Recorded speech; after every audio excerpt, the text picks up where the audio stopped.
Kubleye pi baro kinigilongki kubor bamtagasngi.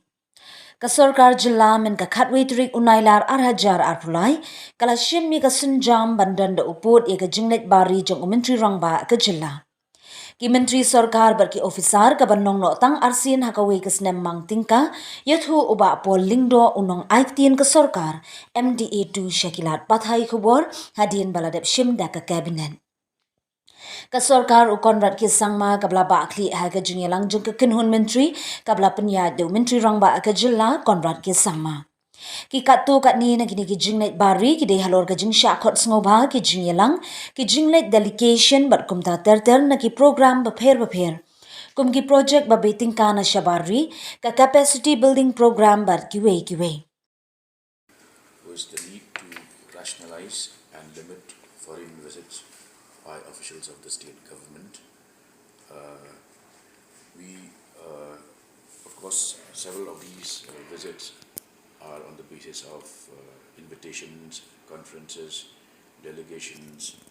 and so on and so forth in pursuing various programs like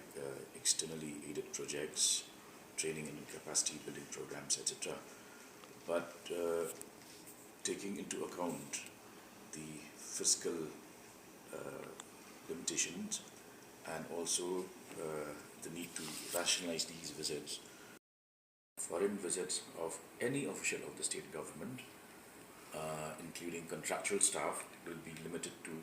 2 visits per financial year. It was also decided that if the same official has to undertake the second visit, he should first submit progress report of the first visit, and on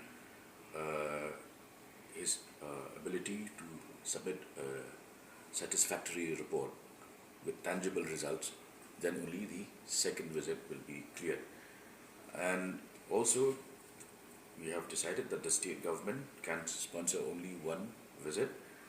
and the next will have to be borne either by Government of India or an external agency. And the only exception will happen if that official is visiting a foreign country to receive an award on behalf of the Government of